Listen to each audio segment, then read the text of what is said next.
Assalamualaikum warahmatullahi wabarakatuh. Nama saya Ahmad Mubashir bin Asri, bernombor metrik D173100201.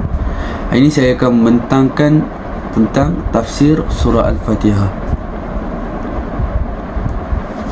Bismillahirrahmanirrahim. Alhamdulillahi rabbil alamin, Ar-Rahmanir Rahim, Maliki yaumiddin, Iyyaka na'budu wa iyyaka nasta'in, Ihdinas siratal mustaqim, siratal ladzina an'amta 'alaihim, ghairil maghdubi 'alaihim waladdallin.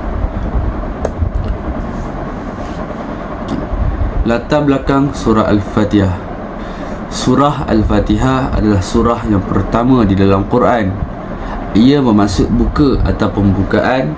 Ia mengambil kata asal Fataha dalam bahasa Arab, yakni buka atau pembukaan. Surah ini dinamakan Al-Fatihah kerana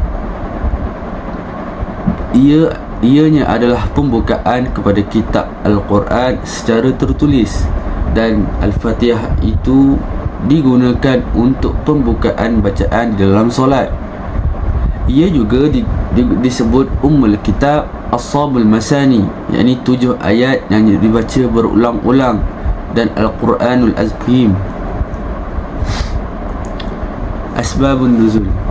Sebagaimana yang diriwayatkan oleh Ali bin Abi Talib, menantu Rasulullah SAW, surah Al-Fatihah turun di Mekah dari pemendaraan di bawah Arash.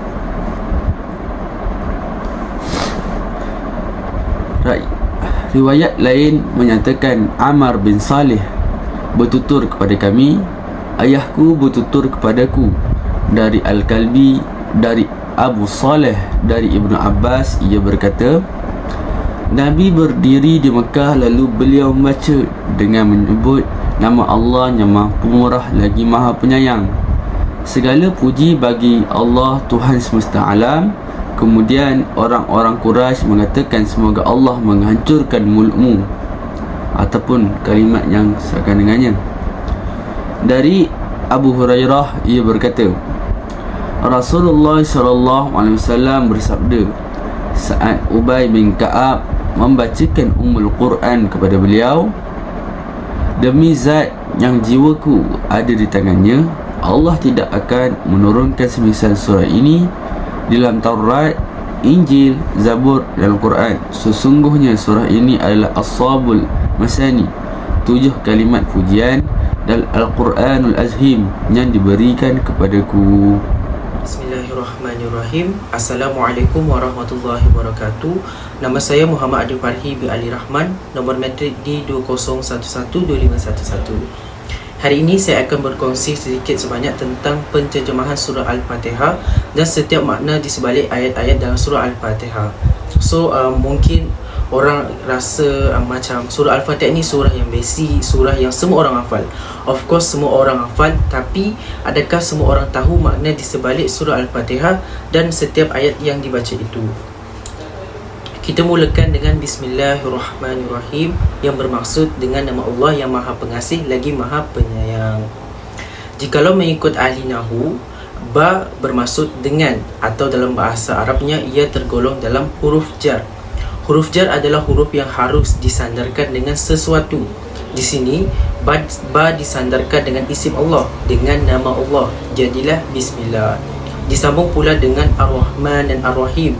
Ar-Rahman bermaksud Al-Mu'in bijala'i ni'am, di mana Allah menyatakan bahawa sifat kasih Allah kepada seluruh alam adalah luas. Ar-Rahim pula bermaksud sifat penyayang alam kepada sekalian alam.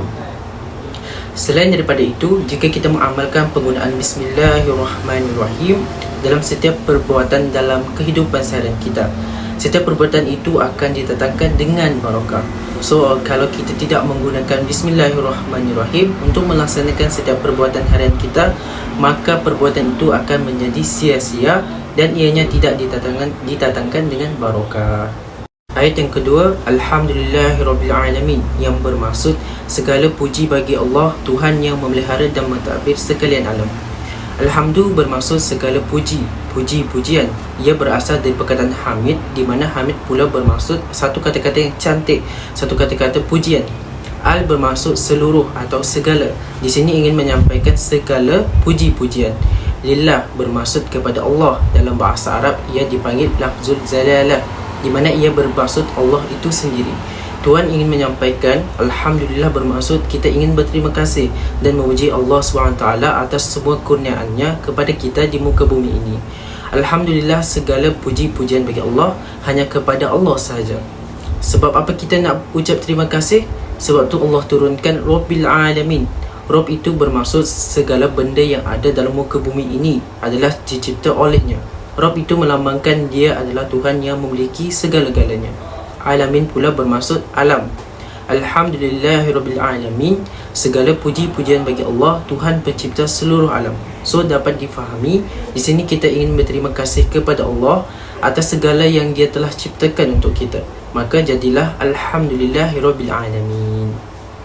Ayat seterusnya Ar-Rahman Ar-Rahim, yang bermaksud Maha Pemurah lagi Maha Penyayang, iaitu sifat Allah yang Maha Pengasih lagi Maha Penyayang. So apa yang ingin disampaikan adalah kita berterima kasih kepada Allah Subhanahu Wa Taala atas semua yang telah dikurniakan di muka bumi ini, sekaligus menceritakan sifat Allah yang Maha Pengasih lagi Maha Penyayang. Maliki Yaumiddin, yang bermaksud yang menguasai hari pembalasan. Malik bermaksud milik, Yaum bermaksud hari, Adin pula bermaksud pembalasan, atau dengan erti kata lain Yaumal Qiyamah, Yaumal Akhirah. Tapi di sini digunakan Yaumiddin sebab nak menunjukkan hari pembalasan. Malik Yaumiddin, iaitu pemilik hari pembalasan. Ayat yang kelima, Iyyaka na'budu wa iyyaka nasta'in, yang bermaksud hanya Engkaulah yang kami sembah dan hanya kepada Engkaulah kami meminta pertolongan. Iyyaka bermaksud hanya kepada Engkau. Na'budu bermaksud kami menyembah. Bila digunakan nun bermakna kami, hanya kepada Engkau kami menyembah. Wa iyyaka na'budu wa iyyaka nasta'in, wa itu bermaksud dan, wa iyyaka dan hanya kepada Engkau, nasta'in kami meminta pertolongan, hanya kepada Engkau kami meminta pertolongan. So tidak kira pertolongan kecil atau pertolongan besar, pertolongan tersirat ataupun pertolongan tersurat, semua pertolongan yang kita boleh minta hanyalah kepada Allah Subhanahu Wa Taala, bukan kepada benda-benda yang syirik. Ayat yang ke-6, Ihdinas siratal mustaqim, yang bermaksud tunjukkan kami jalan yang lurus. Ihdi itu bermaksud tunjuk, tunjukilah. Nah itu bermaksud kami. Ihdina, tunjukilah kami. Siratal mustaqim, sirat itu dimaksudkan dengan jalan. Al-mustaqim bermaksud tegak atau lurus. Tunjuk itu dalam arti kata lain adalah kita memohon kepada Allah supaya diberi hidayah, diberi petunjuk untuk kita menuju ke jalan yang benar. So itu yang dimaksudkan dengan ihdinas siratal mustaqim. Ya Allah, ya Tuhanku, tunjukkanlah aku dan berikanlah aku hidayah supaya aku menuju ke jalan yang benar, jalan yang lurus. Apa yang dimaksudkan dengan jalan yang lurus, jalan yang benar itu? Sebab itu Allah turunkan ayat Siratal ladzina an'amta 'alaihim ghairil maghdubi 'alaihim waladdallin, yang bermaksud iaitu jalan orang-orang yang telah Engkau beri nikmat kepada mereka, bukan jalan mereka yang dimurkai dan bukan pula jalan mereka yang sesat. Siratal ladzina an'amta 'alaihim, minta kepada Allah supaya kita ditunjukkan jalan. Jalan apa? Jalan yang Allah anugerahkan nikmat alaihim, ke atas mereka. Siapa mereka itu? Mereka itu adalah para nabi, para sahabat nabi dan para salihin. Jadi jalan itulah yang kita mahukan, jalan itulah yang kita minta untuk ditunjuk.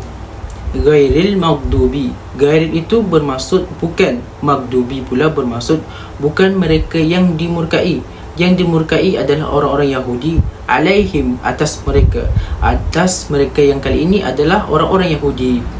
So waladdallin pula bermaksud dan bukan mereka yang sesat. Siapa yang sesat itu? Mereka adalah golongan orang-orang Nasrani. Jadi kesimpulannya adalah kita meminta pada Allah supaya kita diberikan hidayah dan petunjuk agar kita melalui jalan yang lurus, jalan yang Allah anugerahkan nikmat, iaitu jalan para nabi. So So kenapa pentingnya kita memahami apa yang terkandung di sebalik ayat-ayat Al-Fatihah adalah bukan hanya kita sekadar menghafal dan melafazkan, tapi kita kena faham. So bila kita faham, insya-Allah solat kita akan khusyuk. So itulah pentingnya surah Al-Fatihah. Assalamualaikum warahmatullahi wabarakatuh. Nama saya Nurul Aiman binti Irahman, nombor matrik di 20112611. Seterusnya saya akan meneruskan pembentangan kumpulan kami pada hari ini dengan pembahasan topik bagi surah yang telah dipilih. Baiklah, terdapat riwayat yang mengatakan bahawa surah ini diturunkan sebanyak 2 kali dan surah ini juga merupakan surah yang teragung di dalam Al-Quran. Surah ini dinamakan sebagai surah Al-Fatihah kerana ianya merupakan pembukaan kitab secara tertulis iaitu di dalam Al-Quran, dan juga seperti mana yang kita tahu dengan Al-Fatihah ini juga dibukakan bacaan di dalam solat. Maksudnya dekat sini bila dalam solat, dalam setiap rakaat kita mesti membaca surah Al-Fatihah dulu sebelum diikuti dengan surah lazim yang lain. Baiklah, seterusnya surah Al-Fatihah ini juga merangkumi keseluruhan isi kandungan Al-Quran secara ringkas, dan ia juga disebut sebagai Ummul Kitab As-Sab'ul Mathani, iaitu 7 ayat yang dibaca berulang-ulang, dan juga Al-Quranul Azim.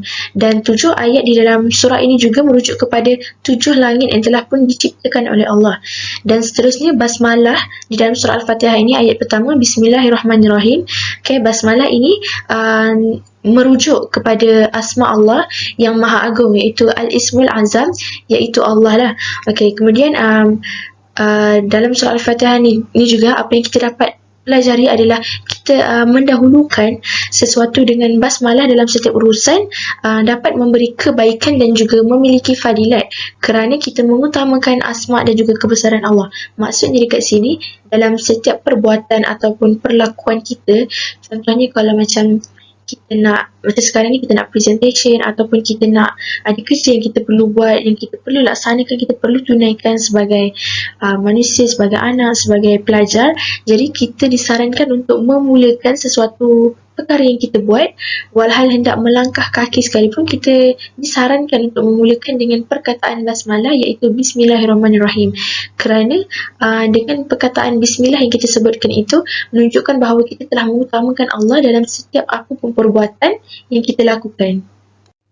Baiklah, seterusnya surah Al-Fatihah ini juga disebut dan juga dipanggil dengan sebutan Alhamdu kerana Nabi Muhammad SAW ada meriwayatkan satu firman Allah di dalam sebuah hadis qudsi yang bermaksud, aku membahagi solat antara diriku dan juga hambaku menjadi 2 bahagian. Jika seorang hamba mengucapkan perkataan Alhamdulillahirrabbilalamin, maka Allah berfirman, aku telah dipuji oleh hambaku. Maksudnya dapat dijelaskan daripada hadis ini, apabila Allah berfirman aku telah dipuji oleh hambaku, dapat lihat bahawa Allah sangat gembira dan juga bahagia jika kita sebagai hamba memuji Allah. Kerana itu menunjukkan keimanan kita juga kepada Allah.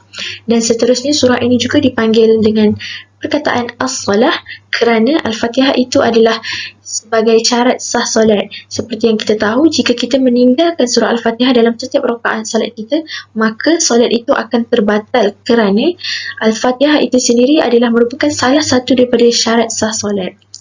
Dan seterusnya, selain itu ia juga disebut dengan nama Asy-Syifa kerana terdapat riwayat di dalam satu hadis, Fatihatul Kitab itu merupakan syifa, iaitu penyembuh dari setiap racun. Dan ianya juga disebut sebagai Ar-Ruqyah kerana ada satu hadis meriwayatkan sahabat telah menjampi, iaitu meruqyah seseorang yang telah terkena dengan sengatan. Maka Nabi Muhammad SAW telah pun bersabda, dari mana engkau mengetahui bahawa Al-Fatihah itu adalah ruqyah? Maksudnya dekat sini surah Al-Fatihah ni selain sebagai syarat sah solat, surah Al-Fatihah ini juga boleh dijadikan sebagai penyembuh ataupun ruqyah apabila kita terkena sesuatu penyakit ataupun sesuatu kesulitan dan juga kesusahan. Jadi kita bolehlah mengamalkan surah Al-Fatihah ni untuk memudahkan segala perbuatan kita. Seterusnya, di dalam surah Al-Fatihah ini juga telah membincangkan tentang terdapat rahsia 19 huruf di mana perkataan Bismillahirrahmanirrahim yang mempunyai 19 huruf. 19 huruf di dalam perkataan itu adalah merujuk kepada keesaan Allah kerana nilai geometrical value iaitu huruf wahid, satu esa tunggal itu dalam bahasa Arab ialah waw, alif, ha, dal. Jadi apabila kita gabungkan semuanya ianya menjadi 19 dan 19 huruf ini juga adalah merujuk kepada bilangan malaikat yang menjaga neraka sakar dan firman Allah, dan apakah jalan engkau dapat mengetahui kedahsyatan neraka sakar itu? Ia membakar mangsanya dengan tidak meninggalkan sisa dan tidak membiarkannya binasa terus. Ia terus membakar kulit manusia. Pengawal dan penjaganya adalah 19 malaikat. Surah Al-Mudathir ayat 27 hingga 30. Jadi dalam firman Allah ni kita dah dapat lihat bahawa Allah telah pun berfirman pengawal dan penjaganya adalah 19 malaikat. Maksudnya rahsia 19 huruf ni juga Allah nak tekankan bahawa pengawal yang ada di neraka iaitu malaikat yang menjaga neraka itu mempunyai 19 malaikat. Jadi merujuk semula kepada 19 huruf itu tadi. Dan seterusnya daripada riwayat Ibnu Mas'ud radhiyallahu anhu yang bermaksud sesiapa yang ingin melepaskan dirinya oleh Allah daripada malaikat zamaniyah yang menjaga neraka yang 19 orang semuanya, maka hendaklah dia membaca bismillah. Maka Allah akan menjadikan bagi setiap huruf itu sebagai pendinding bagi malaikat itu. Okay, slide seterusnya. Dalam surah Al-Fatihah ini, salah satu topik yang dibincangkan juga adalah tentang adab-adab berdoa. Baiklah, dapat kita lihat bahawa ayat yang pertama hingga ayat keempat menerangkan tentang puji-pujian kepada Allah seperti yang telah pun diterangkan oleh Adib tadi kan. So kita dapat lihat bahawa Alhamdulillah Rabbil Alamin, segala puji bagi Allah, Tuhan yang memelihara seluruh sekalian alam. Jadi kita dapat lihat bahawa apa-apa yang kita nak mulakan, contohnya waktu kita nak berdoa kan, kita mulakan dengan memuji Allah, kerana dengan kita memuji Allah kita akan mendapat keberkatan itu. Dan seterusnya pada ayat kelima juga adalah berkaitan dengan mengakui kehambaan dan juga memohon pertolongan hanya kepada Allah. Dan seterusnya pada ayat 6 dan 7 adalah doa untuk memohon petunjuk ke arah jalan yang lurus. Jadi apa yang boleh disimpulkan adalah di dalam surah Al-Fatihah ini telah pun mengandungi doa-doa supaya kita dibimbing oleh Allah dan juga bagi menunjukkan adab-adab berdoa kepada Allah yang perlulah dimulakan dengan puji-pujian kepada Allah. Dan perbuatan menghadiahkan Al-Fatihah kepada seseorang adalah tidak salah kerana kita sebenarnya sedang mendoakan mereka agar dibimbing oleh Allah. Sebagai contoh, kita niatkan Al-Fatihah kita ini kepada rakan kita. Jadi maksudnya dekat situ, dengan kita membaca Al-Fatihah niatkan kepada kawan kita itu, maka kita telah memohon, berdoa kepada Allah supaya Allah membimbing mereka ke jalan yang lurus. Jadi perbuatan mengadakan Al-Fatihah ini adalah tidak salah dan boleh dilakukan. Okay, dan seterusnya orang yang telah meninggal juga perlu mendapat bimbingan Allah untuk menjawab soalan munkar nakir. So dekat sini, kalau kita ada sesiapa yang telah pun meninggal dunia, kita disarankan untuk membaca Al-Fatihah kerana fadilat bagi surah Al-Fatihah ini adalah bukan hanya kepada orang yang masih hidup, bahkan kepada mereka yang telah pun meninggal dunia. Kerana apabila kita berdoakan kepada mereka supaya mereka diberi bimbingan oleh Allah, maka mereka akan mendapat bimbingan oleh Allah untuk mereka mudah menjawab soalan munkar dan nakir apabila mereka berada di dalam kubur itu. Jadi kita bolehlah memperbanyakkan baca Al-Fatihah untuk diri sendiri, dan juga jika ada kelapangan kita sedekahkan Al-Fatihah kepada rakan-rakan ataupun keluarga dan juga mungkin kepada mereka yang telah pun kembali ke rahmatullah. Baiklah, seterusnya di dalam surah Al-Fatihah ni ayat kedua mempunyai perkataan hamdu yang bermaksud pujian dan syukur. Jadi pujian ini adalah ditujukan kepada nikmat orang lain, manakala syukur itu boleh ditujukan kepada nikmat yang kita dapat. Dan seterusnya oleh itu hendaklah kita mengucapkan Alhamdulillah apabila kita melihat orang lain yang mendapat nikmat daripada Allah, kerana kesan bagi mengucapkan perkataan Alhamdulillah ini secara berulang mempunyai fadilat memelihara diri daripada penyakit hasad dan juga dengki. Maksudnya Ini kalau kita nampak kan seseorang tu mendapat kelebihan ataupun ada nikmat yang Allah berikan kepada dia yang mungkin kita tak dapat, bagi mengelakkan kita ada perasaan macam hasad dengki ataupun rasa macam kenapa dia dapat, aku tak dapat, kenapa asyik-asyik dia, kenapa aku tak pernah pun. Jadi kita ucapkan Alhamdulillah itu supaya kita dapat menanamkan sifat kesyukuran dengan nikmat yang Allah dah bagi juga dekat kita. Sebab kadang-kadang kita ni tak sedar pun yang mungkin nikmat yang Allah bagi dekat dia tu kita tak dapat, tapi mungkin nikmat yang ada pada kita, yang Allah bagi pada kita ni, Allah tak bagi pada dia. Jadi dengan mengucapkan Alhamdulillah, kita akan lebih bersyukur dengan nikmat yang kita dapat dan dapat mengelakkan diri kita daripada perbuatan hasad dengki yang sememangnya tidak elok lah kan.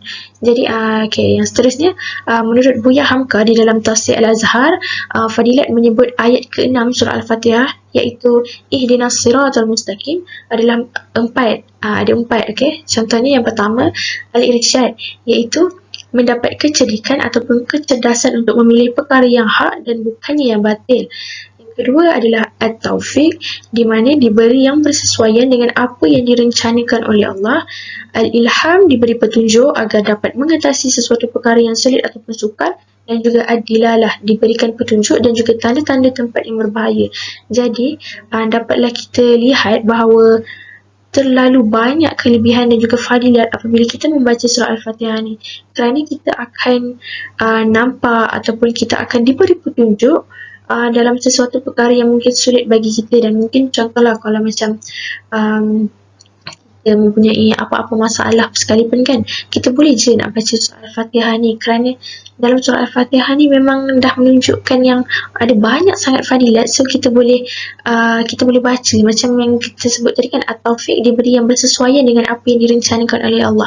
Mungkin kita rasa macam ujian kita banyak dan kita rasa macam kita kenapa asyik kita je kan. So bila kita baca surah Al-Fatihah ni, kita boleh sentiasa mengingati semula bahawa yang setiap perkara yang Allah bagi dekat kita ataupun ujian yang Allah bagi dekat kita ni adalah merupakan sesuatu rencana baik yang Allah bagi dekat kita. Maksudnya Allah takkan menguji kita kalau kita tak mampu untuk menanggung bebanan itu. Jadi apa-apa pun kita perlulah berbalik kepada Allah. Dan sebagai umat Islam, sebagai pelajar, kita pun boleh mengamalkan juga surah Al-Fatihah ni untuk memberi ketenangan diri kita jika kita mempunyai kesulitan ataupun apa-apa masalah. Jadi saya rasa itu sahaja daripada saya. Seterusnya saya serahkan kepada rakan kumpulan saya untuk meneruskan pembentangan. Sekian, terima kasih. Assalamualaikum warahmatullahi wabarakatuh. Nama saya Naafini Mahidun, nombor matrik saya D20112698. Jadi saya akan membentangkan tentang hikmah membaca surah Al-Fatihah. Hikmah membaca surah Al-Fatihah ialah yang pertama, dengan membaca surah Al-Fatihah kita akan mendapat pahala seperti membaca sepertiga Al-Quran. Selain itu, setiap satu ayat dari Al-Fatihah menjadi penutup satu pintu neraka. Orang yang membaca Al-Fatihah seolah ia telah membaca kitab Taurat, Injil, Zabur, Al-Quran, Suhuf Idris alaihissalam dan Suhuf Ibrahim alaihissalam sebanyak 7 kali. Dan juga orang yang membaca surah Al-Fatihah seolah-olah ia telah sedekahkan emas di jalan Allah Subhanahu Wa Taala. Kita boleh mengamalkan membaca Al-Fatihah sebanyak 70 kali setiap hari dalam keadaan berwuduk dan ditiupkan pada air lalu diminum selama 7 hari. InsyaAllah, kita akan mudah memperoleh ilmu pengetahuan. Di samping itu, kita dapat membersihkan hati dan fikiran yang rosak. Sesiapa juga yang membaca surah Al-Fatihah berserta bismillah di antara solat sunat subuh dan sefardu subuh dengan istiqamah, maka jika ia inginkan pangkat, terkaburlah ia, dan kalau ia fakir, maka akan kaya, serta jika ia ada hutang, maka akan mampu membayarnya. Dan kalau ia sakit, maka akan sembuh, serta kalau ia punya anak, maka anaknya itu menjadi anak yang soleh, iaitu berkat daripada membaca surah Al-Fatihah. Seterusnya, kita juga boleh mengamalkan membaca surah Al-Fatihah saat hendak tidur, diikuti membaca surah Al-Ikhlas, surah Al-Falaq dan surah An-Nas. Maka insyaAllah hidup kita akan aman, tentera dan dijauhkan dari gangguan syaitan.